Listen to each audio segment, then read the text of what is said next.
Welcome to Scoop Order. Number one player in America was at the Woody Hayes working out today. We're going to get into that. What a monster. What a beast. He came up to see Larry Johnson and did not disappoint. Loves Larry Johnson. So a lot of the idiots that were around last year saying that Larry Johnson needs to hang him up and go play shuffleboard in Boca Raton, they're eating crow because this kid is he's up here to see LJ. So do we have a shot at him? I think this would be the biggest pull maybe in Ohio State history if we get this kid. He's from Louisiana, 6'6", D tackle. He's a monster. We're going to watch his film, but he is an impressive specimen. And we're going to get down into all the offers. There are a lot of offers went out today. New offensive lineman got offers. So that was good. So a lot of good talent on the field today. We had Bill Greene and Joe Jaem out there. Got full reports on BuckeyeScoop.com. If you guys want the best recruiting coverage every day at camp, BuckeyeScoop.com is where you need to be. Huge report today. Everything that went down, all the offers, all the guys that made it.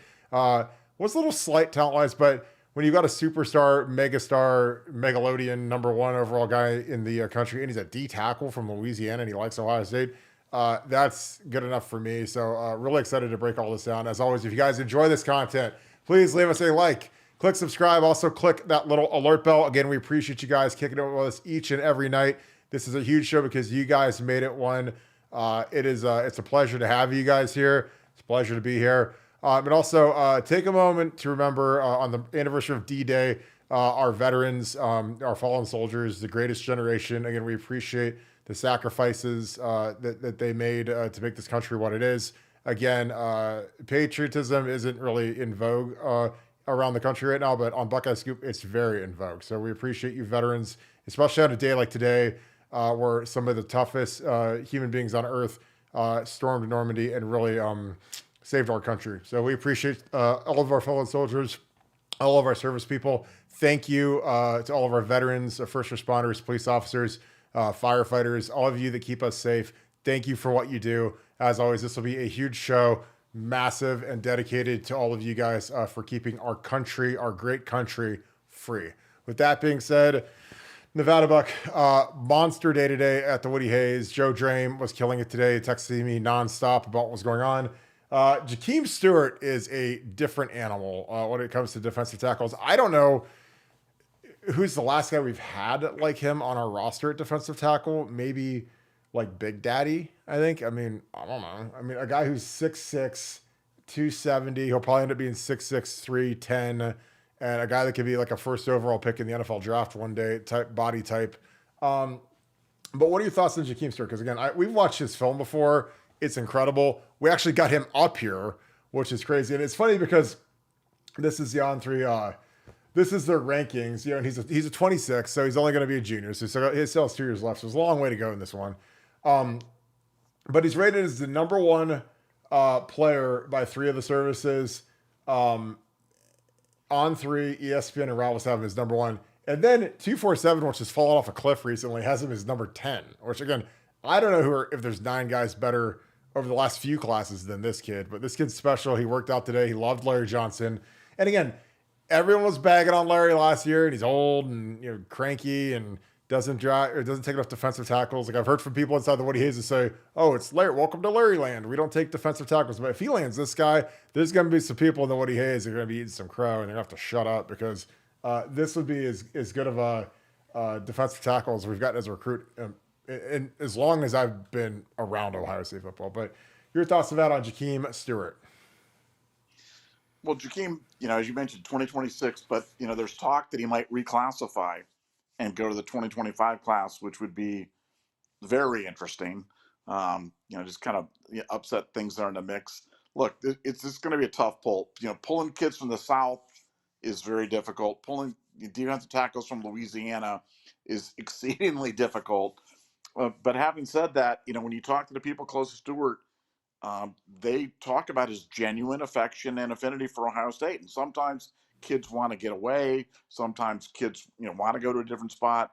And Ohio State is an attractive option right now, given their success, given Larry Johnson's success, given the kind of the nowness of the program and the esteem with which the program is being looked at by all the other college football teams out there right now. So, before today, I would have said, hey, it's great to talk about. I think we've got a chance. But now after getting like firsthand intel from people, close to Jaem, I think we're really in this. I mean, like really, really in this. Not just a placeholder, not just a hat on the table, not just an effort to drive up NIL, but have a genuine shot at him, which still probably puts us below 50% because it's probably Ohio State 30% and then the field 70. But we've got a chip and a chair on this one, and I know it's a priority for. I mean, Ohio State had this thing priority. You talked about this being a zoo. It was such a zoo that they kind of penned all the media in like zoo animals in one of the end zones to keep them away from Stewart. And I thought that was kind of funny, but it kind of spoke to the seriousness which Ohio State was kind of treating this camp, because it really was all about Jaem Stewart, and it was his show. He put on a show. A lot of times people go to these things and they're like, I can't really tell. They all look good. With him, you can tell. He's just different. He's just bigger. He's just stronger. He just moves better. And when when you're seeing him that you're seeing the goods for sure. And the fact that he's a 2026 is kind of crazy because really just a baby, but a legitimate number one type player in the country. Potential high draft pick in the NFL draft. But Ohio State's right in the game, and probably more firmly so than ever after today. What are your thoughts on reclassifying? Just because, Quinn Ewers did it, Sonny Styles did it, John David Booty. I mean, it's pretty rare that guys want to jump up a grade. You hear about kids getting held back all the time in high school to be better at athletics, but like, is it worth it? Like, do you think it's worth going to college a year early? Do you think NIL is a reason to do it? Because with this kid, I mean, if he jumps in, he's getting his NIL money a year early. And if I'm his peeps, his peoples, his folks, whoever's with him, that's a reason for me, dude. If my kid's this kid and he can go and be a senior and he's a year closer and a year less wear and tear on his body and he can get to that check quicker, then I'd do it. Because I mean, he literally could, be ready to go in January, and this kid will be a monstrous NIL deal just because he's so rare. And to pull him out of Louisiana is going to cost, I can ballpark it'll probably be about what JJ Smith got. And, but I think it's worth it because you just don't see guys like this very often. I mean, I don't think there was a guy like this in the last couple of recruiting classes who's 6'6" and this fast and this big. And the thing is like the only thing that could slow him down is if he doesn't keep getting better technically with varying his pass rush and especially his hands. Because again, the thing that's different, like when you're watching, like Louisiana high school football, where most of these linemen are just totally helpless. Like, you get to college, like guys at real schools like Ohio State, they know how to use their hands for the most part in pass protection. So, Larry Johnson is probably the best technical D-line coach who's ever lived. And you can ask Nick Bosa, you can ask Joey Bosa, you can ask Chase Young. There's a reason why, Chase and a lot of those guys, they come back and they work out with LJ in the summer just to refresh the hands, and LJ, I just had experience going against his guys when he was at Penn State because his guys always played really hard. His guys were always really good. They were always really good technically with their hands in terms of you had to be ready for different moves. They like to swipe hands. They like to do a bunch of different things where not every team's like that. I mean, Michigan was never like that. So, if I'm this kid, man, and I could get LJ to commit for 3 years and, at this point, Larry's making $900,000 to coach the defensive line, which is almost hilarious how much he's making. But again, it's awesome. And, when you're a guy that coached for probably the first 40 years of your life, coaching high school ball and lower level, like, you're probably not making 900 grand in that much time, So now all of a sudden he's making great money. He's got great players. The defense is cooking. And the thing is when you're the defensive line coach at Ohio State, and on the other side of the Woody Hayes and the offensive staff room, you've got Chip Kelly, Carlos Loughlin, Ryan Day, Brian Hartline. Like, we're going to score a zillion points. So that means if you're the D-line coach and I get to go recruit this kid and say, hey, what do you like to do, my man? Do you like to play the run? No. Do you like to rush the passer? Yes. Well, guess what? We're usually up by about 4 scores, going into the third quarter. So you guys can get after that passer, get upfield, cause havoc. Because that's what it's kind of like the funniest thing about football is like, every defensive lineman loves the pass rush. Every offensive lineman likes to run block because that's where they have advantages. Like D linemen don't like to play the run because they're getting double teamed and pulverized and beat up and rolled up and whatever. So I think this kid again, he's got such quickness. It's insane. If he gets that technique down, I mean, this is like a first overall NFL draft pick type kid. And again, I don't say that about many kids, but like when you watch this kid's his twitch and his size and his arm length is really hard to block. So, but yeah, but like I said, I don't know who we've had at Ohio State who's like this kid. I honestly can't think of anybody at defensive tackle. This guy's like a super Draymond Jones from the height. But this kid coming out of high school is light years better than Draymond was. But your thoughts? Well, to your first question about reclassifying, I personally am not a fan of reclassifying. Just, I'm of the opinion. Now, again, let me, I'll contradict myself by saying with NIL, I'm not exactly sure what the rules are on high school players in the state of Louisiana taking NIL deals, but assuming they can, then it really doesn't make sense. If they can't, maybe that mitigates it, a little bit. But I'm just, look, you lived this. You played 5 years in college and went to the NFL, and you know that the NFL is a man's league, and the NFL is unforgiving. There's no guaranteed contracts. You eat what you kill, and if you get left behind, if you get injured, or if you're not whatever enough to be able to the league just chews you up, spits you out, and okay, then we're on to the next guy. So you better be ready when you get there. So rushing to get the NFL, for any position, seems crazy, but for a lineman, it seems especially crazy. But so, maybe I'm talking out of both sides of my mouth, but I'm generally not a fan of reclassifying. And just frankly, on the basis of looking who has reclassified and look at the results. I mean, like with Sonny Styles, is Sonny Styles better because he reclassified, or do you think he'd have been better after one more year in high school? Probably another year in high school wouldn't have been a bad thing. Quinn Ewers staying 4 years in college anyway. So what was the point? So, that's just my personal views on it. As for this, for Jakeem Stewart as a player, no, he's special. But, you know, look, I loved Edric Houston last round. I'm not saying Edric Houston is this guy, but Edric Houston was darn good, and he was one of my favorite guys. Coming out of Georgia in a really, really long time. So I think Ohio State will be good either way. But I like the fact that they're in it. I like the fact that that he's a fan of Ohio State, that he's a fan of Larry Johnson, that Ohio State has got NIL cooking at such a level right now that they're really, for anybody that they want, they're going to have enough resources to get them. They're not going to break the bank. They're not going to be running around throwing out stupid money. But if it can be responsible, if it's top end tier, if it's J.J. Smith type money, they have the money, and that's a luxury that not a lot of schools have, but Ohio State does have it. And so, as a fan of Ohio State football, hey, it makes me feel good and makes me know that we're certainly in it for a superstar player like this. Well, I think that you made a good point on the reclassifying because for the hardest part is Quinn did it.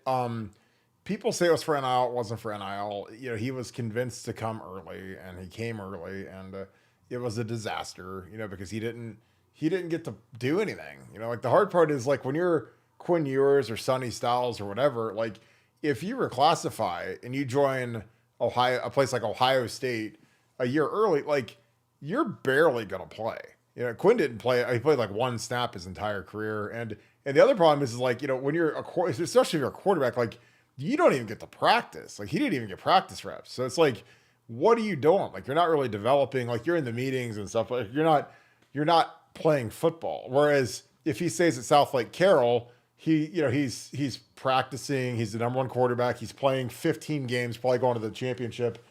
I just think that it's crazy. But again, if you're Jakeem Stewart and you've got a humongous NIL deal coming the second you get to campus, like I could see it because again I'm not saying that like if he tore his ACL as a senior it would destroy him, but there's always a question mark when someone gets a severe injury, and this is the kind of guy that when you're an interior D lineman who's this good, teams are going to want to cut you. Like all the time because they can't block you like normally. Like they can't normally just pass like so. They got to do all kinds of like little tricks and dirty tricks to try to get you. A lot of double teams you got to absorb, and I mean, for this kid, do I think it'll help his development?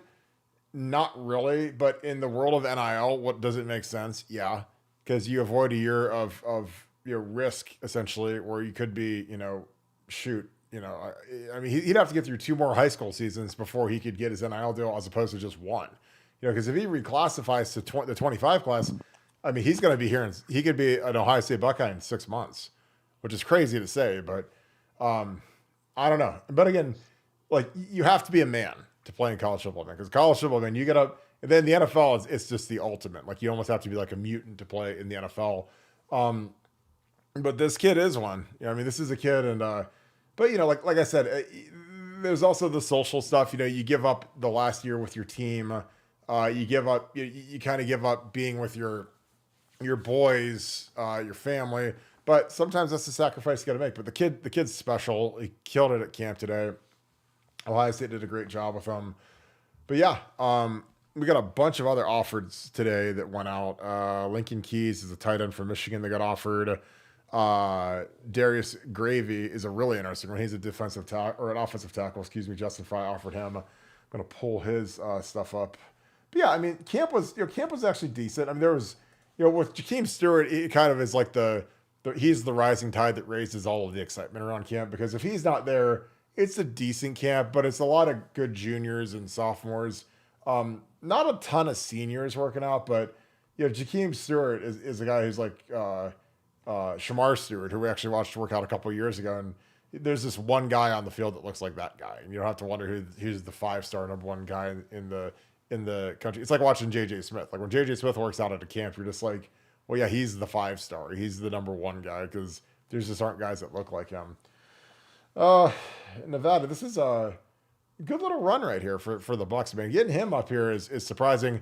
Where would this rank if this guy committed to Ohio State? If Jaem Stewart became an Ohio State Buckeye, a defensive tackle from the state of Louisiana, who is the number one player in the country, in my opinion, where does he rank? Where would this rank if he became an Ohio State Buckeye in terms of shock factor? Because I think it would be the most shocking commitment I think we've ever gotten. But I think it's a really real chance it could happen. But what are your thoughts? No, it'd be up there. I mean, it would be one of those legendary recruiting stories that we're still telling, kind of like the Terrell Pryor stuff. I mean, Terrell Pryor was, what, 20 years ago, whatever, 15, 18 years ago. And we're still telling stories about that. So, yeah, I'm sure we'll be talking about this one for years to come were it to happen. But what was that? Are you taking pictures right now there, Mr. Barton? I just heard like big clicks.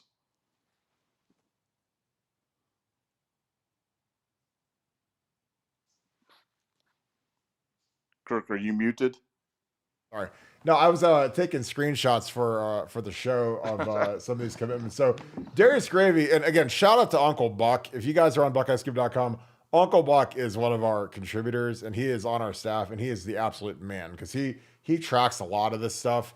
But this is you can see the photo of Justin with Darius Gravy getting his offer. 2026 kid. We'll have his film ready to go tomorrow. Inside Ryan Day's office. He's the best lineman we've had at camp through the first 2 days by far. Earned the offer. Great looking kid.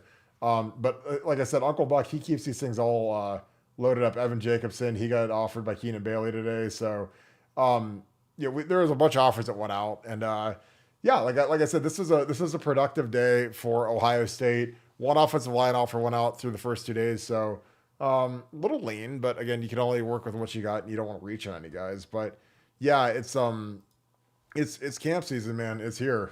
Between that and summer conditioning, I mean, Nevada, you posted some really good stuff on the summer conditioning that's going on right now, because the guys are getting after it. They had that 3-week break, and then they came back and they had really tough OTAs where they were basically doing a lot of individual work. They're allowed to have the position coaches out there. But who are some guys that are standing out in conditioning right now? Because you had a great nugget that went crazy on our site yesterday about some of the guys that are killing it. Yeah, well, I mean, first of all, guys that you would expect, like a Jack Sawyer.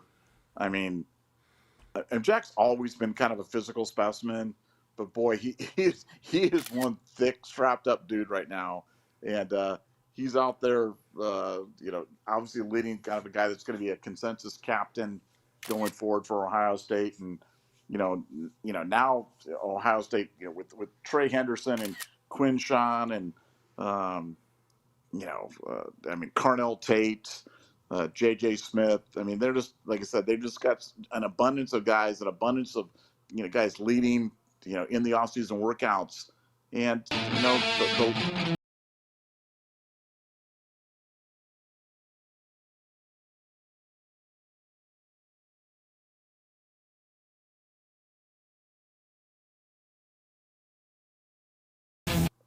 Yo, can you hear me? Mr. Barton, what in the world was that?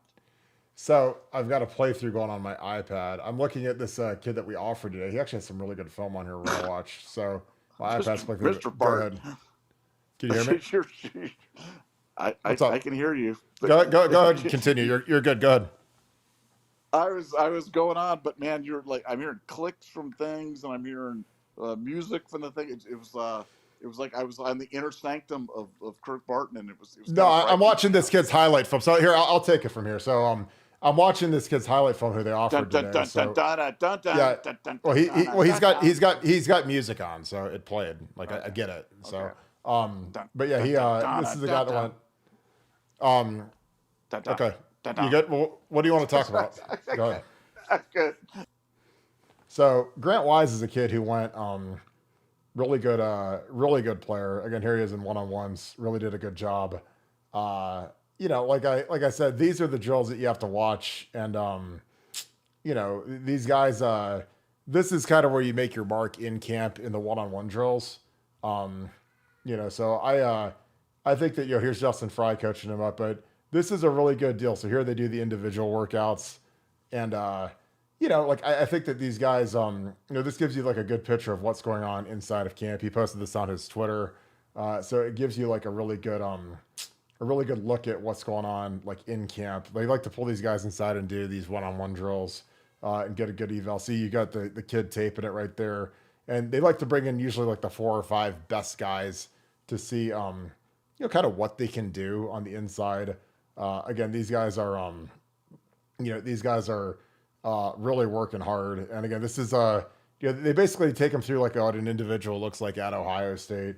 So this is great video. Again, this kid got offered today. He's a specimen. There's Luke Montgomery in the background. But yeah, these guys are beasts, man. I mean, this kid, I was looking at his Twitter. He's got a 370-pound hang clean, which is crazy. And I mean, I'm just telling you, like, these are guys that, when a guy is this explosive, of all the lifts that are important on an offensive lineman, like, this is the guy. I mean, this is the guy that, if you could hit this lift as a high schooler, I mean, that is insane power. Like, I honestly don't think that we have an offensive lineman at Ohio State that can hit this lift, a 375-pound power clean from the floor. So yeah, that's right. I mean, I don't know if we ever had a guy like that who could hit that when the time I coached and the time I played. So, but yeah, it's real interesting. Got a couple super chats, so we'll get into those. But yeah, I like these guys that are the weight room guys. I think that these guys are special. I think that these guys do a really good job. And these are the guys that I think that, you need some guys like this in the weight room that can kind of set the tone for the rest of the room, because you're always going to have to take some project guys that aren't quite as big or quite as strong. But this kid's obviously a very accomplished power lifter. You can tell he's literally at powerlifting meets, which you don't see a ton of kids in high school, especially like offensive linemen in Ohio. You don't see them as power lifters, but this is like I said, this is an impressive role by this kid. So this kid is going to be one of the strongest kids it looks like we've taken. Obviously got offered today. The movement skills were fantastic. So again, I like all of this. I mean, these are the guys that are kind of near and dear to my heart, because I think that the work that they do, in the weight room coming into Ohio State, they're already kind of pre-made for what they do with the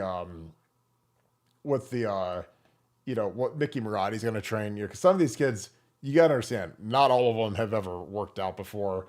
A lot of them aren't strong. But this kid's going to be a good attitude guy, a good tone setter. You like guys that aren't allergic to the weight room. Again, here's a great reach block. So his film's impressive. Again, and this is a kid that Justin Fry went on today. He probably looks at him as like a center.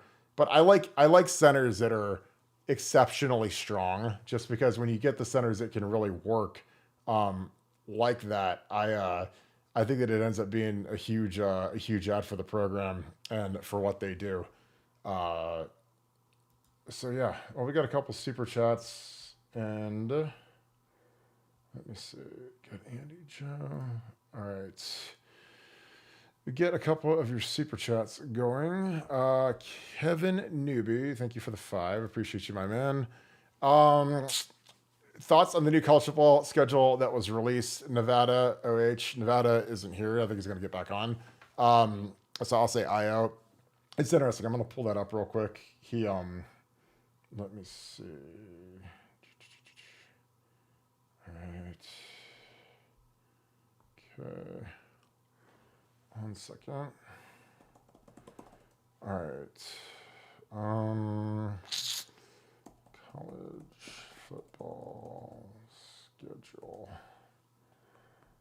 So yeah, this is going to be really interesting. Again, I think that the when you look at the first round to the rest of it, is going to be it's going to be exciting. I mean, like, I think that it's going to be like the ultimate grind to get through this thing. So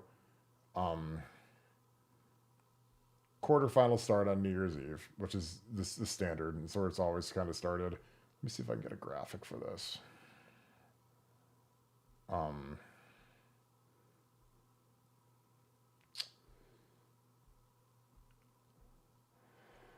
Can't find one. I think it's going to be. Here's the thing. I know some people were disappointed about the playoffs.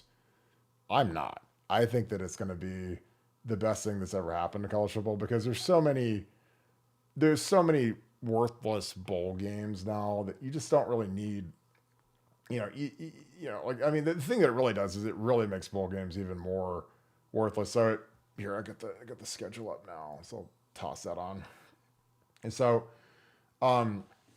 December 31st, they got the Fiesta Bowl college football playoff quarterfinal. It's at 7:30.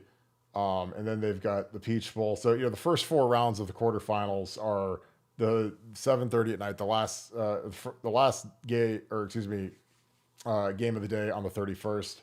And then January 1st, Peach Bowl, Rose Bowl, Sugar Bowl. So, this is going to be a grind. And then you get to the semifinal, Orange Bowl, Cotton Bowl. And then, like, the national championship, it's crazy. It's all the way back to January 20th now, where it used to be around the 6th or 7th or 8th, maybe at the latest the 10th. So I think it's going to be great. I think it's going to be great for college football. I think that you're going to see a lot of opt-outs from the games that aren't in the top 12, because they seriously don't mean anything now. Because now, before it was like you could play in the Rose Bowl or you could play in one of the BCS games, but now they're all gone. It was just kind of stunningly crazy. But yeah, I really love where college football is headed. I love it for Ohio State because, since they had the playoffs, they'll never miss the playoffs now. So every single year we're going to get to watch playoff football with Ohio State in it. And I think that that's great, because we've had a lot of teams that haven't made it, that haven't been great. And, I just think that it's been unfortunate that we've had teams like the 15 team, the 20, like the 19 we made it versus Clemson. 15 was the one that really stood out, where we missed the playoffs, and it was just unfortunate because that was a team that really could have done some work. But we've had a lot of teams like through the Urban era that were just on the outside looking in, and you wish that they would have had an extended playoff, like really going back to 2005. I mean, if we had had an extended playoff, we would have had a fantastic show, a fantastic run. Brush Popper, thank you. Again, thank you for the 10. Appreciate you paying it forward. Dad was Navy, World War II. Son is an Army captain. Congratulations to you. That is absolutely fantastic. remembering D-Day. Yeah, it's a somber day. It absolutely is, just because of what is going on. And again, it's just just kind of is what it is at this point. It's just it's sad that it's not recognized, and there's not as much patriotism, I feel like, in this country. I don't think that they teach it in the schools. I don't think that people are as outwardly proud of the country as they should be, but we are, and we appreciate all that our service people have done. But yeah, I think it's a deal where I'm proud of my father-in-law. He was a Navy guy. I'm proud of a lot of the stuff that he did. If my kids want to serve in the military, I'll be more than happy with it. He wants them to go into the Navy. I think it'd be fantastic. So again, I think it's a tough day, but it's a great way to honor our soldiers. So yeah, but yeah, this was a really good day for the recruiting, and I was working on some stuff, and I might just have you guys be guinea pigs, but it's gonna do a little bit of a spring game breakdown because I was watching some of Chip Kelly's stuff last night. I really like it. I sent Devin basically, like a little blurb about, hey, would you like this? And so shout out to Devin. A lot of this was his idea. And again, he did an absolute fantastic job of kind of previewing my stuff. Got another, this is a great name right here. Trussell Spectacles. Thank you for the 5. When the Blue Buds recruit linemen, is there a minimum weightlifting requirement? No, not at all.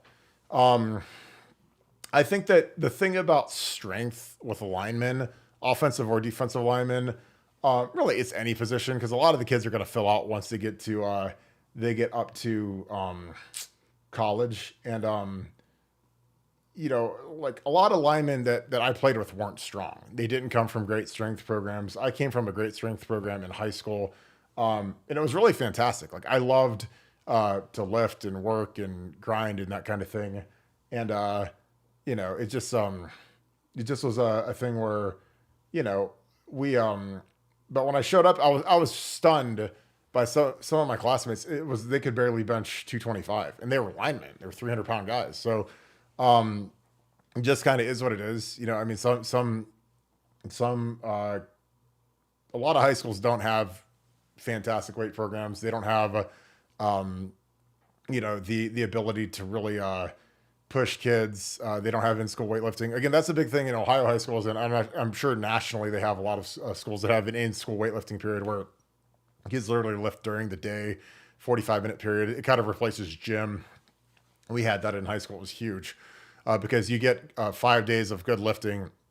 We would do 6 a.m. workouts, in-school weightlifting, and then we'd have plyos after school. So there was a time going into my senior year, we had 3 workouts a day, and it was a huge benefit. Like, I mean, I look back at how much bigger I got, how much more explosive I got, how much quicker I got, and it was really incredible. So I think that it's something where I think that when you're looking at young linemen, offensive and defensive, you look at their frame, you look at the movement. I think that's something that people don't realize. Like, you got to look at their flexibility. How stiff are they?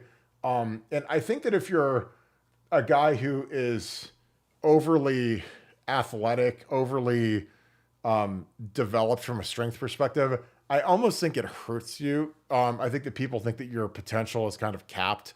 Kind of think of it like, when you're in the NBA draft, like they don't like to draft a lot of seniors because, those guys, frankly, they don't feel like they have the upside of a freshman. So I feel like when guys are kind of stronger and muscle bound and they're from bigger programs, like it's good, but I also think that people think that there's not as much upside to exploit, where you get some of these kids that are from smaller schools or schools that don't have weight programs or they don't have great facilities, whatever. You think, well, wow, when this kid gets to Ohio State, he's going to get, he's going to get to be, in a real weight program. He's going to get to be, real nutrition. He's going to get, like the thing about Ohio State is it's so basically foolproof because they make everything just like, it's like you're on like a monorail to do everything. Like literally like they've got your nutrition plan. They weigh you every day or every couple of days to make sure that you're on track with your weight. They make it like, basically foolproof. That's why I tell these kids, like, look, if you want to be serious, man, like make sure you go somewhere where they've got a good nutrition plan. They got a good weight room. And they do the whole thing because I think that is like the thing that, you better make sure they've got a plan for you, and better make sure that they've executed it. And I think with recency, it helps when they've done it. Hey, this is what we did for Paris Johnson. Hey, this is what we did for Chase Young. Hey, we saw the same strength coach here. Hey, we saw the same D-line coach here that coached Chase Young. So it's not, because you got to look at the landscape of college football and how much change there's been across programs, and not just like at head coach. I'm talking about like at position coaches, like, because some school might have developed like a superstar D lineman or offensive lineman, but that coach might be gone, or that strength coach might be gone, or whatever. Michigan has had a great offensive line the last couple of years, but are they going to be able to maintain that without Jim Harbaugh, without the strength coach, without kind of the rest of the crew? I don't know. So it's going to be really interesting to see how that all shakes out. But yeah, I'm excited to see what these guys do, because I think that with Mickey, and with what we do in strength training, you can take some projects. And again, when you recruit offensive linemen, you got to take some projects. You're not going to find 5 Paris Johnsons in a single class, and you're gonna miss on guys. And again, that's the thing that I don't think people realize is, like, you're gonna miss on probably 40% of the guys you take on the offensive line, because you have to take a kid who's a basketball player. You have to take a kid who's a defensive tackle, and you have to convert them. There's just not a lot of like ready-made offensive linemen in the country, and the ones that are outstanding, like at the very top tier, like, you got to go beat Georgia for them. You got to go beat Bama. You got to go beat like the Oregon, Texas. And again, you're not going to get all those guys. So it's a developmental position. And again, I thought Greg Suar got a lot, he got a lot of flack for his recruiting, but I mean, nobody gives him credit for taking DeJuan Jones, who's a 3-star, a guy that didn't even really like football. And he's going to be an $80 million tackle when he gets his new deal. Nobody gives him credit for taking Thayer Munford, who was 380 pounds and ineligible for half the season at Massillon his last year after he transferred up. So again, it's just one of those things where you better be able to evaluate, and then you got to coach. Like, that's the thing that I think that is lost sometimes in recruiting is, you're going to get guys that are, pretty much, not finished products, but they're like 90% of the way there, like JJ Smith. And then you're going to get a lot of guys that are, that aren't. So, I think that it's ridiculous sometimes, but you got to develop these guys. So, well, I'm going to do a little bit of a film breakdown. A lot of you guys request the film stuff. Kind of goes back and forth. I was messing around with it last night. So, let me see how this works real quick. 1 second. Let me see if I can jump into, go back here. There you go. All right. So this is the spring game. Obviously, Chip Kelly, running some of this stuff. And this is something that I love that he did. And I sent Devin this clip last night. But, when you can identify man coverage with motion. Now, man coverage, obviously, it literally just means that these guys are manned up across the board. So he's got him, he's got him, he's got him. They're manned across the board. Safety's got him, he's got the back. Pretty simple stuff, honestly. But, they do this little short motion right here, and this is great. So this is Jaden Ballard. Here's JB. And this is the kid who's the fastest guy on the team. So you got to figure out a way to get him the ball somehow. He's been a disappointment throughout his career. But he comes across the formation, and, we throw him this little ball. Now, the thing I don't like here is I don't like our slot. Our slot kind of fakes a route, and then he comes in to pick this guy. But you got to look at how this corner plays. This corner comes all the way around behind these guys. He can't come through this little wide open spot. So naturally, it gains separation in what he's doing. So with the separation that you're doing here, literally, like, if Emeka blocks this guy and you've got this guy has to tackle this guy when they throw him the ball, like, there's no way that this guy's going to make this tackle if he's taken out of the picture and he's taken out of the picture. You got this guy and you got the safety if you block Jordan Hancock here. But Emeka, I'm sure, who's a fifth year, he's a senior, he knows what he's doing. He's told to kind of run a route and drag him in there, get his shoulders turned and pick this guy. But I would just block man on, because if you block Jordan Hancock, I mean, JB's got a lot of space here where he could do a lot of things with the football.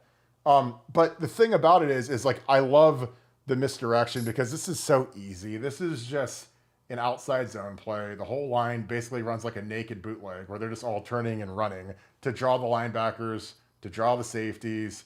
And then you've got Quinshon coming here, outside zone, JB coming back across. So again, this isn't a real complicated play, but it's impossible to defend. If you do it right now. Again, I don't know why they're doing this on the blocking, and I'm sure Chip Kelly has some reason. Hey, look like make it look like you're running a route and pick this guy. But I think you take this guy out of the picture because if Jordan Hancock, and again, not every nickel's Jordan Hancock, so they're not going to make this play. Jordan Hancock's a great player, but if Jordan's out of this play, this is a 9-yard gain on a 2-yard completion. These are the plays I like for a kid that's got a lot of speed. This is basically like a handoff. This is a 2-yard pass like you could throw at a tailgate at a Browns game. And this is just, I was just looking at some of the stuff Chip does because he's special now. And again, I'm going to watch a couple more of these, but I was breaking these down and he's got, this is Jack Sawyer just dominating. So again, this is what I'm looking forward to this year with our front because Jack puts this is tough on Carson because again, when you get a matchup and you do this 5 down look, this is really something I'm going to hope that we do more of because we don't do a lot of this. 5 down. You have 5 down linemen. You've got a choke here, choke safety, linebacker. And this is a pressure. Like you're manned up across the board, man free. And with the 5 down, man, you're putting Jack Sawyer versus a guard. And again, I think that they need to put Jack and JT versus guards more because they're powerful, they're quick, and he just, he gets Carson easy. And it's a sack. It's like meat at the quarterback. And they put JT and Jack on the same side, and it's here's JT, here's Jack, and it's not fun. So I've been there, Carson. You get put down a little bit, but I love that look, the 5 down look. So those are 2 of the first plays of the spring game highlights. Nevada, we watched a little Chip Kelly, we watched some 5 down stuff.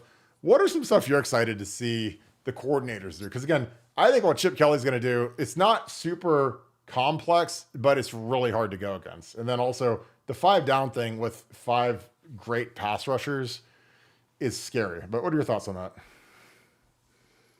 Well, I think we've talked about, Knowles going away from strictly simulated pressure to real pressure. And I think that comes from him having absolute and total confidence in his defensive backfield that he can do that. And, the first year he didn't have that, so he played a lot of pressure. Last year he kind of had it, so they went with simulated pressure. This year they absolutely have it in abundance, so you can get 5 pass rushers out in the field at the same time.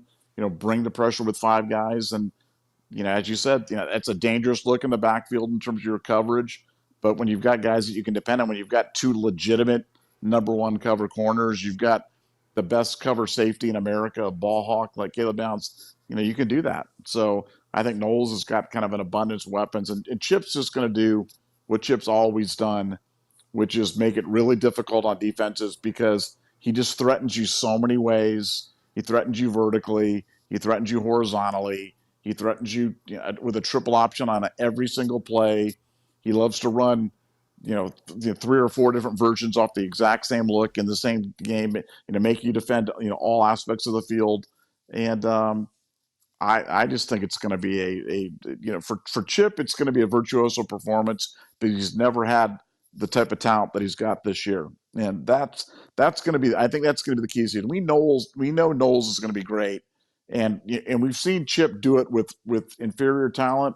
But the question is, how good can Chip be with superior talent? Now, I don't think any of us really know, how good how high is high enough when it comes to Chip killing the offense. And so I think they want to talk about maybe the inexperience of J.J. Smith or lack of a true alpha tight end or question marks with the offensive line or how good is Will Howard going to be? But the reality is when you look at all the pieces, you look at Chip Kelly there, it's going to be a legendary defense. This could be a legendary offense to go along with it. And that's why I think, people that do this for a living are so excited about Ohio State and their prospects of running the table in a 16-game season. So it's, we're in the rare air, and it's going to be exciting watching him kind of unveil this throughout the summer and the fall. Totally agree. D Sunny, this is a great question. Thank you for the 5. Appreciate you, my man. How hard was it on Michael Jordan, who's our guard who started early in his career, playing as a true freshman on the offensive line? Was it early in camp when you realized you'd have to start him? Well, I was not there. Full disclosure, he was a couple years after me. I think his first year was 16. I think 16, 17, 18. I think that sounds about right. 16 was the year he started as a freshman, I believe. And because we lost Elfline. No, we didn't lose Elfline. We lost Decker. We lost some guys off that 15 team that were really good players. But that's Elfline moved to center in 16, and then Billy was center in 17. But Michael playing as a true freshman, I think, shocked everybody because they were trying Joel Hill there. They were trying a bunch of guys there. I mean, you don't ever want to start a true freshman as a guard in the Big Ten. I mean, because that's crazy. But I'll be really honest. Like, I thought Michael Jordan was going to be, a high level NFL guy, a Pro Bowl guy. I was wrong on him and Wyatt. I mean, Wyatt Davis is a free agent right now. He's 25 years old. He was a 3rd round pick, and he's not on a team right now. And right now, the NFL teams are at 90 men, a roster times 32 teams. So he's like, for him to not be on a roster is shocking to me, given the fact that he was a 2-time All-American at Ohio State. But with Michael, I think that it was a combination of they didn't have anybody that was better, and he stepped up and just grabbed it and just played football. I'm sure he was terrified to start. I mean, as a true freshman, man, when you got to start as a true freshman at guard in the Big Ten, that's crazy. So, but he was a big kid. He was 6'7". The craziest thing of all time is that he actually played center his last year in 18, and his snaps are all, I mean, he's the biggest center I think in school history, but I really thought he was going to be, like a big, 10-year NFL dude and a starter in the league. And he's struggling, and he's a guy that left early and, probably should have stayed for another year. And again, offensive lineman, you better be like Orlando Pace if you're going to leave, or you got to be like Paris. I mean, you got to be a really rare athlete to play as a 20-year-old in the NFL. So when you leave early, you're 20 years old. So, with Michael, I just think that, it was a combo. We just didn't have anybody. Nobody took it. And again, there were a bunch of older guys. And again, sometimes there are misses in recruiting. Sometimes, once they get in the deal and they get a chance to start, they can't handle the pressure. Again, that was, I don't like talking negative about Enoch Vamahi because he's literally one of the nicest kids. He's one of the most well-liked kids in Ohio State history. I've never heard a kid or a parent or a coach say a negative word about Enoch, but that was a kid that was an Army All-American, 4-star, high 4-star kid, looked the part, looked great. I mean, when me and Bill Greene saw him at camp, he hit the sled, knocked the sled out off the field. He crushed it. So when we saw him, I was like, yeah, okay, that kid's going to be all right Sunday. And we all saw the Missouri game. Wasn't a great effort. I mean, I don't think it was all his fault because, when you have a center that's, struggling and doesn't know the plays like Matt, it doesn't help. And again, I think that was on coaching. When you've got a guy that doesn't know the plays and the calls, I don't know how the offensive line is supposed to conduct, but it's just my opinion.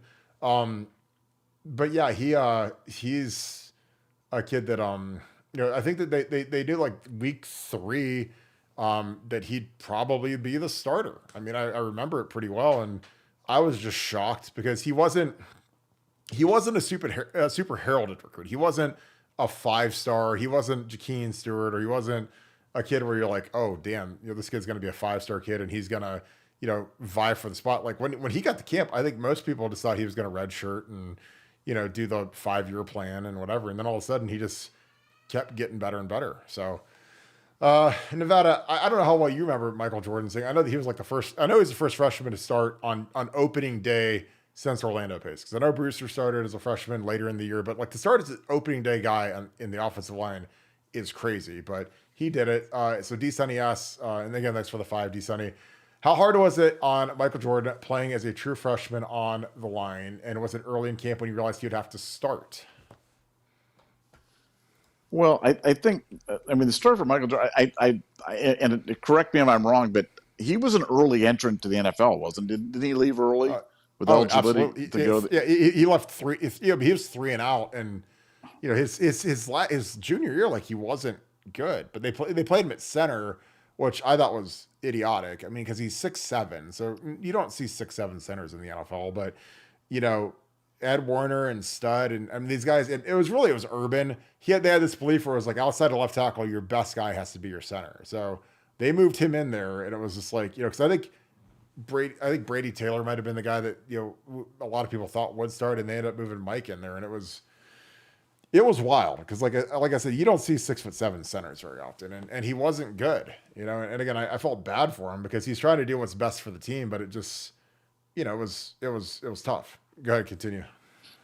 Yeah, but I just think it's kind of a it's the cautionary tale, and I think in general I understand when kids want to declare and go to the NFL and get that money, and I like I said 90% of the time I'm right there, but offensive line, it's such a tough position, such a grown arse man position in the NFL, and leaving early, especially you're 3 and done. It's not like you were even a red shirt and then leaving with a year left of eligibility. I mean, he left with I guess conceivably 2 years left, a red shirt year and then another year or whatever. Probably should have stayed. Maybe that would have made his career trajectory different. But no, I mean, look, he was a terrific player here early, kind of tapered on. Like you said, the position change didn't do him any good. But for me, it's kind of a cautionary tale that sometimes, too much, too fast, too quick, isn't the right path. Sometimes slow and steady wins the race. And especially in the NFL, when, the whole dream is, how do I get to that second NFL contract? Because the first NFL contract in general, it's good and it's terrific and it's an amazing accomplishment that only a fraction of 1% of people will ever dream of getting. But to get to that second contract, that's when you create that generational wealth. And for Michael, I really thought it would have a different kind of NFL experience. But that's life sometimes, I guess. Yeah, and I looked up. He's with the Patriots, so he's got an off-season deal. He was with the Packers last year, but he was with the Bengals for 2 years, the Carolina Panthers for 2 years, Green Bay for a year. He's made 29 starts in the league, so it's not, and he's still, the crazy thing is he's still only 26 years old, which is, he hasn't played at Ohio State since 18. So, he's a young kid still in the league. What's it going to make next year? What's his contract? I imagine he's on a 1-year veteran minimum. So let me look on Sport Track real quick. It's probably, I'm wondering what did he make with the Packers last year? Probably $1 million, I'd say, like something close to that. That's the league minimum now. So it's obviously it's amazing. It's great living, but he's the guy that I thought would be a $10 million a year guard, or because that's where like DeWand is going to be. That's where Thayer Munford's got a real shot. So the guy that split time with Thayer signed a 2-year, like 17 million or 15 million or 16 million. It was funny because I was literally having lunch with Thayer when his like backup signed like a deal with the Giants, Jermaine Alamalore. And I was like, holy cow, dude, that's great for you. And it was like, it's amazing when you're sitting with a guy who's an active NFL player, and Thayer's the odds on starter to start for the Las Vegas Raiders, but like they signed Christian Wilkins, which was a huge deal. It was like 400, or it was a 4-year, like 120 million. It was like the biggest, I don't know if it was the biggest D tackle deal ever, but it's like 120 million for 4 years for Christian Wilkins, the guy from Clemson that was the weirdo. And then I'm also sitting with him, and like an hour later, they lose Josh Jacobs, and he was like dying. That was like his guy. So it's just funny when you're sitting live on free agency day. And I'll tell you what, he was motivated because when your backup signs a $14 million deal, man, it's time to go hit the gym and get grinding. Michael Jordan signed a 1-year, $1.125 million contract with the Patriots. I don't think any of it's guaranteed. I think it's just a 1-year deal. You got to compete in training camp, be a depth guy, which he can be. But yeah, no signing bonus. So just a 1-year, basically it's what they call a futures contract. So, but again, he's still young. God, like I couldn't imagine not taking a chance on a guy who's 26 years old and he's already played 5 years in the NFL. Like that's crazy. But he was in the league as a 20-year-old. So it's, I think he still has a good shot, but he's a lot of these guys, they got to get with the right program. They got to get with the right offensive line coach, the guy that loves them. And they can just flourish, and I think Mike, he didn't do great in Cincinnati. Neither did Billy. They were down there together, and I honestly, I was like, this is going to be great. I get to watch Billy and Michael at the same time in Cincinnati. I was like, they're going to dominate, and it obviously did not work out. But those are two guys that, like, I would have lost everything betting that those guys wouldn't have been great players in the NFL. Like, Billy Price had the makeup of everything between his strength, his intelligence, two-time All-American, consensus All-American his senior year, Remington. I would have never guessed that. I mean, again, I'm sure a lot of people were shocked by that. But yeah, D Sunny, thank you for the 5 again. Talking about shockers, didn't Zach Boren move to linebacker in the middle of the season, 2012? Yes, he did. Was that random? Hey, you're in moment. Was that a random? I remember this like yesterday. It seems difficult. Nevada, you had this on Rivals or Scout or whatever board you were on in 2012. Was that, you're probably still on Scout, right? Yeah. I had this one. This was a great one because I got this one the week of, and I broke this on the board, and they come out, and I want to say it was like the first possession they came out, and Zach wasn't he wasn't on the offensive side, but he wasn't playing linebacker or something, and some people on the board just started jumping on me immediately, which you know how it is on these message boards. You lied, Nevada. You lied. You said you lied. And then like he comes in like the next possession, kind of did it. So it was one of those great dunk moments on some stupid posters on the message board. But yeah, I got that one. I know he'd gone in and asked for a position change, wasn't happy where he was at. Got the linebacker. Played okay, but was able to have that one shining moment, that kind of iconic sack where he stood over the quarterback. Where I believe he wasn't he freelancing that play. He wasn't doing he didn't do his job. Absolutely freelancing, absolutely. But it worked out for him, and now it's on every trash can in Columbus. So God bless you there, Zach. Yeah, I'll never forget because Fickle wanted him because he wasn't doing anything, and Zach was ready to quit the team in the spring. He said he was gonna enter a supplemental draft. Like, he was talking crazy in the spring because, you got to understand, when you're a fullback and all of a sudden Urban Meyer's offense shows up, like, you're not gonna get to play much. So again, this was his first game. This was the maddest this is probably the maddest Urban Meyer ever was in his entire Ohio State career. I'm trying to find like the box score. But we gave up 49 points to the Indiana Hoosiers, who were 1-4, or excuse me, they were 2-3 going into the game, 0-3 in the Big Ten. We were 7-0, 8th in the country. We gave up 49 points to the Indiana Hoosiers. This is Zach's first game at linebacker. And we were down bodies. Like, we just didn't have guys. I mean, we were playing like, I mean, God, who did we have that year? God, I can't remember. But I mean, guys were injured, so we were really thin. So, we had to put Zach out there, and Zach hadn't played linebacker since high school, so it'd been 4 years, and frankly, he'd never played in the Big Ten. And he, he's a guy that runs a 5 flat 40. So you put him out there at linebacker versus Kevin Wilson, who's going to dial it up, and as soon as Wilson saw it, man, he's like going after him bad. So we gave up 481 yards to the vaunted Indiana Hoosiers, 350 in the air. But we rushed for 350 because we used to get after teams really good in the trenches. 3 for 225, but it was crazy. I mean, it was, I remember Luke Fickle came in the staff room and wanted Zach. Zach wasn't doing anything. Like, he literally, we had Jeff Hireman and we had Vanette, so we had like the tight end archetypes that Urban Meyer wanted in his offense. And, a short kind of squatty fullback isn't a guy that we want to use a rep on at tight end as that flex tight end. Cause that's what Zach had to become. Like, when all of a sudden, the old time I formation, the old time Ohio State offense under Jim Tressel goes away, and we have this spread offense where, like, I mean, I'm sure you guys have noticed, like, we don't take fullbacks anymore. Like, we might have a random kid that can morph into one, like Mitch Rossi, which is fantastic.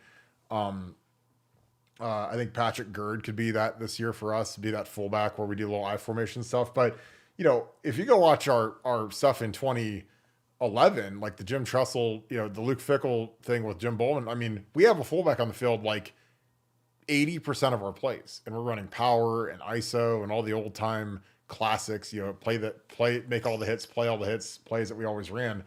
And so Zach was used to playing like 70 plays a game. So all of a sudden Urban shows up and Zach's playing like 5 plays, 10 plays. Like he's just not playing. He's on special teams, which is great. But, he used to be on all the special teams and he'd play 70 plays on offense and he like loved it. He was like a Spartan. He wanted to go out on a shield, and he's one of the toughest kids I've ever been around. And I love Zach and I love Justin. I love Jacoby. They're just a great family.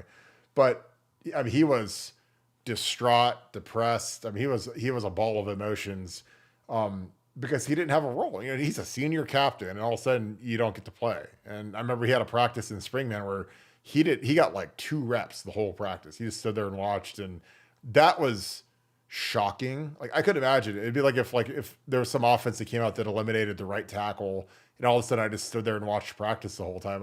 I don't know what I'd do. I'd be a basket case, I'm sure. And Zach was, and we had to talk him off the ledge, and it was really bad. But he stuck it out and got to the middle of the season, and we were down a lot of bodies. Like a lot of guys were hurt, and we needed to find a linebacker. And Fick went over and grabbed him during stretching of practice on a Tuesday, and said, "Hey, you're gonna come play linebacker today." And away he went. And then he probably didn't realize that he was gonna play like the entire game.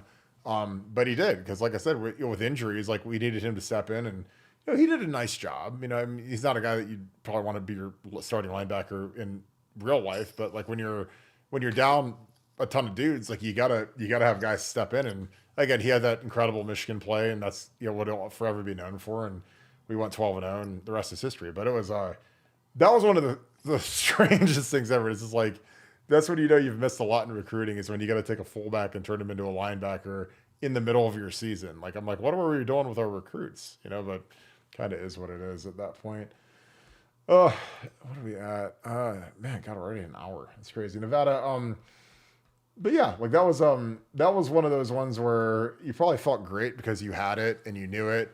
And yeah, I wonder, I'm not sure who the starter was that game, but we look at to see if they got the tackles on the box score. But yeah, I don't like I said, I don't even know who started that game, but you probably were relieved when he actually went in there and played, right? Well, yeah. I mean, like you hear stuff and you're like, because we hear all the time, we hear stuff and then they don't run it.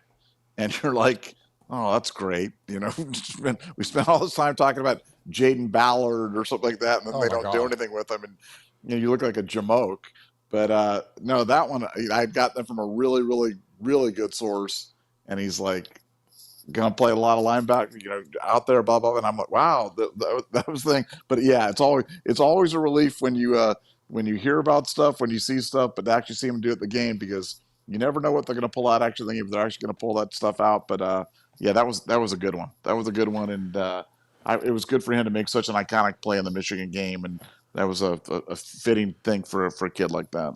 Yeah, I mean, he was our leading tackler. I mean, he had 8 tackles, 5 solos. So CJ Barnett had 5 and 6. I mean, so that's where. So it was him and Ryan Shazier, and I mean, they didn't like Storm Klein, so they played Zach over him, and I mean that was kind of it. I mean, it was you look at on this entire sheet of guys, there's 3 linebackers.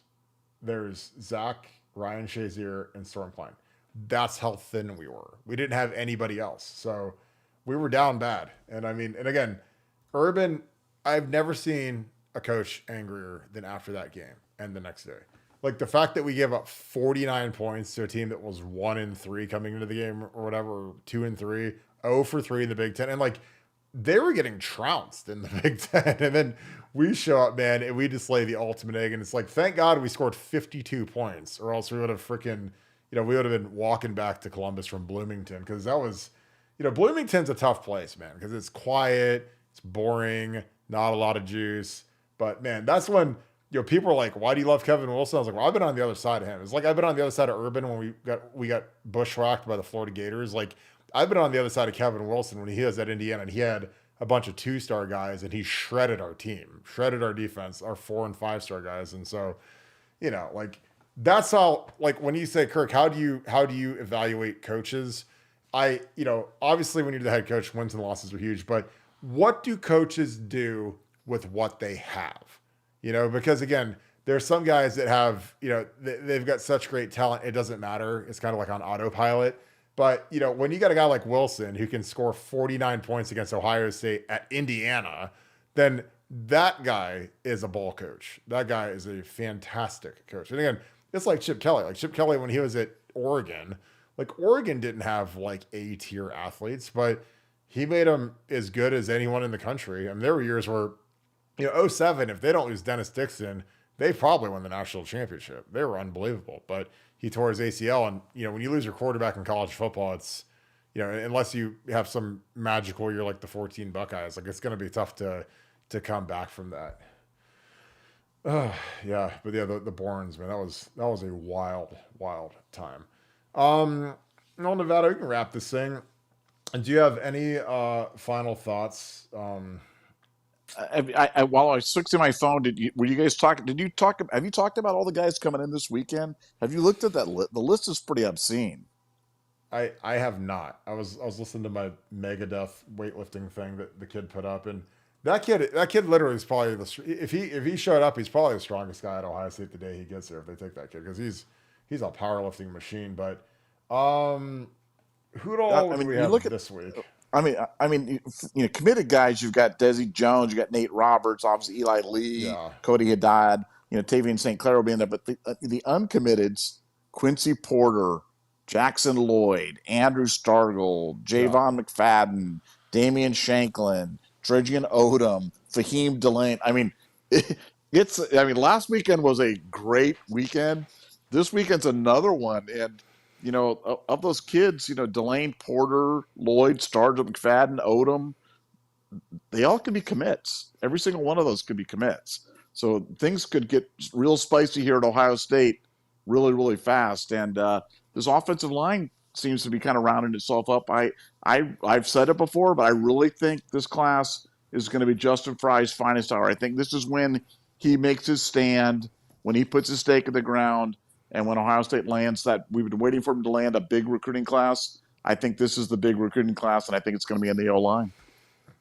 All right, Nevada, here you go. You've got a fan, and of course it's a Wolverine, because everyone knows you're a huge closet Wolverine fan. Big fan. Nevada, grab some Buffalo Wild Wings sliders on me. Thank you, Blue Wolverine, for the 10. When you mimicked the music Kirk played earlier, I couldn't stop laughing. And again, the funniest thing to me is, like, I couldn't hear it. It wasn't playing in my headphones, and I got my little earbuds in, but, like, I didn't know what was going on. I was like, wow, this guy's got a really good video on Twitter. I'm going to play it on the show. And it was like, I didn't know they had Megadeth to it or whatever it was, but you did like the Beavis and Butthead thing where they like, do the little like guitar riffs. So that might be our new opening song, is you doing guitar riffs like Beavis and Butthead. So, but yeah, again, I think it's like the technical failures.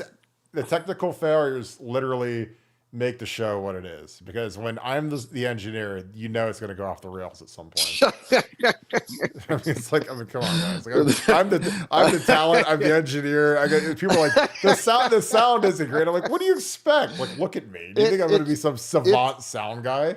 I've got a nice microphone. I know that. It really is unfair, man. You're the producer, the executive producer, the talent, the writer, the graphics guy, the sound effects. The sound isn't good. I'm like, God bless. It's like, oh man. It's like, I'm like, what do you expect? I mean, God. There's people that go to school to be sound engineers. And then there's me.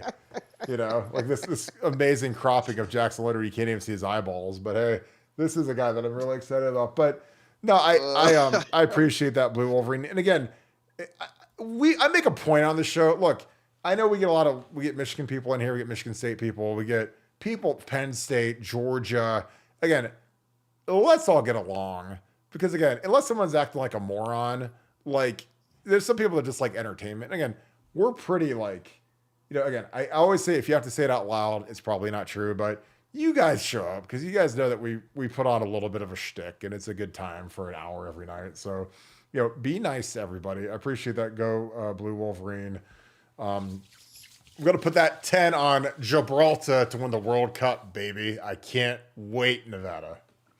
Liechtenstein to score 3 goals tomorrow, man. Liechtenstein to score 3 goals. We'll be able to buy Elon Musk's house. Oh my Oh gosh. boy. Oh boy. Soccer totals. Yeah, you guys have no idea what degenerate soccer total Oh my gamblers that we god. are. Uh, It's so bad. It's Wales, so bad. Liechtenstein, or no, Wales, Gibraltar, man. Shout out Gibraltar, man. Yeah. They had a 13-game winning streak and they literally tied Wales today. It was like winning the Super Bowl. I love it. Yeah, it was good. I Big day. All right, Nevada. Let's wrap this thing up for the love of Liechtenstein. Yeah, big weekend coming up this week.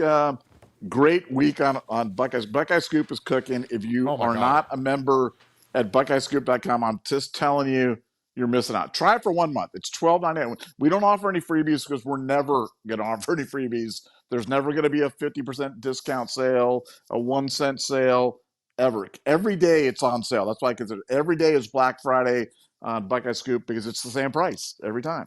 But try for 1 month, and if you don't like it, then at Nevadabuck, I will personally apologize to you on the air for you not liking it. There will be no money back.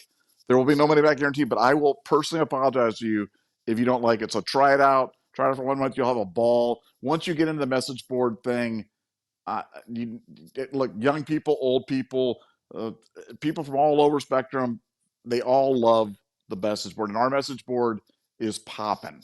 So for the price of 30 cents a day for what I don't even sure not what you can buy for 30 cents, you'll have nonstop 24-hour day entertainment, almost like this podcast is in your living room 24 hours a day. And what's better than having me and Bert Carton in your living room 24 hours a day? I can't imagine anything better than that. Oh my god.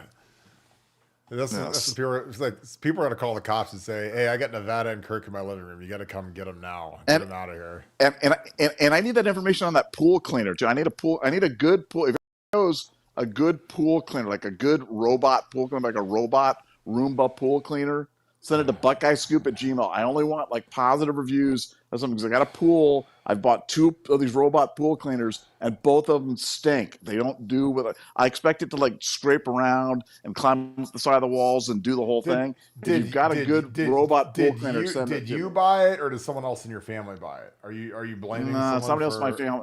No, somebody. I did not do it. Somebody else did it. This could be operator error on behalf of somebody else in my family. But we need a good. I need a positive review on a robot thing because they're saying, "Hey, Nevada, you don't need to do it. You just clean the pool yourself." And I'm like, "Yeah, that ain't happening. I need to have the robot that kind of does it, and then we need the pool guy to come in and augment it." But if you've got a good mobile, like one that you've used and that works, send it to BuckeyeScoop at Gmail, and Nevadabuck is probably going to buy it. I just texted it to you. Okay, So you've got the good robot one, right? Right? yeah, it's a beast now. I mean Kim, Th- like she this thing works nonstop. I mean Kim's got this thing swimming around, crawling around. Cooking. Okay. All right. So I'm just saying, like that's what it is. Like it looks like a tank. It climbs around Oh and put wow. little things on and the brushes. Like it's that dude. Because like I said, like we've got 2 giant German shepherds. I got 2 kids. Like so, it's covered, which is nice. It keeps it like warm and keeps it relatively clean. But this thing's a beast. So there you go. We do Okay. we do it All right. we If do you it all guys have around one, here. if you have one that's better than that one, send it to me at BuckeyeScoop at Gmail because Nevadabuck is in the market for that, and I need people that have used this thing, not just heard about it. I need if you've used that. So I'm sorry I took the show off thing for my robot pool thing, but that's important, man, because I don't want you don't want Nevadabuck out there Uh, cleaning his own pool. Like what the heck? I'm not doing that. That's time you could be You should be out. podcasting. It's time you could be It's time you I could be on can the be board. You could be getting a nugget. You could be exactly. talking to people. You should I be on the phones. What are you doing? I could be on bet online betting like Jamaica versus St. Kitts Here in we go. soccer or something like D that. Sunny brings the heat every day. Here you go, Nevada for 5. D Sunny. Maybe they bought Nevada's pool cleaner from Connor Stallions.